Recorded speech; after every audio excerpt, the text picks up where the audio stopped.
KSRTC ಅವ್ರಿಗೆ ಹೇಳೋದು, ಮಕ್ಕಳು ಪ್ರತಿಭಟನೆ ಮಾಡ್ತಾರೆ, ಮೆಮೊರಾಂಡಮ್ ಕೊಡ್ತಾರೆ ಅಂದಾಗ ಫಸ್ಟ್ ಮಕ್ಕಳಿಗೆ ರೆಸ್ಪೆಕ್ಟ್ ಕೊಡಿ. ಮಕ್ಕಳು ಬಂದಾಗ ಜೋರ್ ಮಾಡಬೇಡಿ. ಇಲ್ಲ ನಮ್ಮ ಎದುರಿಗೆ ಇಷ್ಟು ಗಟ್ಟಿ ಮಾತಾಡ್ತಾರೆ, ನೀವು ಮಕ್ಕಳು ಬಂದ್ರೆ ಮಾತಾಡ್ಸತ್ತೀರಾ? ಮಕ್ಕಳಿಗೆ ಫಸ್ಟ್ ರೆಸ್ಪೆಕ್ಟ್ ಕೊಡಿ. ಮಕ್ಳು ಏನು ಸಮಸ್ಯೆ ಹೇಳ್ತಾರೆ, ಎಲ್ಲರೂ ಬಡವರು, ಎಲ್ಲರೂ ಹಳ್ಳಿ ಬದಿಯರು, ಎಲ್ಲ ಹಾಜರಿ. ಅವನ ಮನೆಗೆ ನೀವು ಇವತ್ತು ಹೊರಟ್ರಿಗೆ ರಾತ್ರಿ ಹೊತ್ತಿಗೆ ಮುಟ್ಟೋಕಲ್ಲ, 1.5 ಗಂಟೆ ಜರ್ನಿ ಬೇಕು.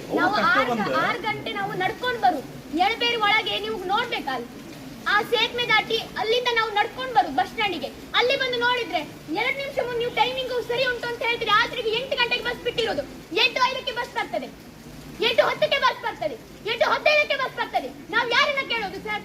ಟೈಮಿಗೆ ಸರಿ ಬಸ್ ಬಿಟ್ಟಿದ್ದೀರಿ ಅಂತ ಹೇಳ್ತೀರಿ. ಎಲ್ಲುಂಟು ಸರ್ ಟೈಮಿಂಗು? ನಾವು 6 ಗಂಟೆ ನಾವು ನಡಿಬೇಕು. ಎಳಬೇರಿಯಿಂದ ಒಳಗೆ ಬರ್ಬೇಕಾದ್ರೆ ಅಲ್ಲಿ ನಮಗೆ ಬಸ್ಸಿನ ವ್ಯವಸ್ಥೆ ಇಲ್ಲ ಸರ್. ನಾವು ಆಜಿ ಬಸ್ ಸ್ಟ್ಯಾಂಡ್ ಅಲ್ಲಿ ಶನೇಶ್ವರ ಮೂರ್ತಿಯಲ್ಲಿ ಇದೇ ಮಳೆ ನಿಂತ್ಕೋಬೇಕು. ಮಳೆಗಾಲ ಬಂದಾಗ ಬಸ್ ಹತ್ತಿದ್ರೆ ಬಸ್ಸು ಕೂಡ ಸೋತದೆ. ಬಸ್ ಅಲ್ಲಿ ಕೊಡೆ ಹಾಕಿ ಕೂರುದ, ಬಸ್ಸು ಕೂಡ ಸರಿ ಇಲ್ಲ ಸರ್. ಒಂದೇ ಬಸ್ ಇರುವುದು 8 ಗಂಟೆಗೆ ಒಂದು ಬಸ್ಸು, ಅದಾದ್ಮೇಲೆ ಇರುವುದು 9 ಕಾಲಿಗೆ, 9 ಗಂಟೆ 10 ಗಂಟೆಗೆ.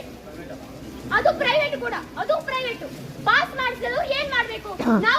ನಾನು ಹೆಣ್ಣು ಹೌದು, ನನಗೆ ಫ್ರೀ ಬಸ್ ಉಂಟು ಅಂತ ಹೇಳ್ಬೋದು ಸರ್ ನೀವು. ಆದ್ರೆ ನಾವು ಮೊದಲು PUಗೆ ಹೋಗ್ಬೇಕಾದ್ರೆ ನಾವು ಪಾಸ್ ಮಾಡಿ ಹೋಗಿದ್ದೇವೆ ಸರ್.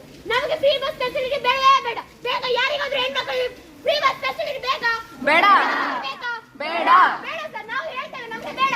ನಮ್ಗೆ ವಿದ್ಯೆ ಬೇಕು ಸರ್, ನಮ್ಗೆ ವಿದ್ಯೆ ಬೇಕು.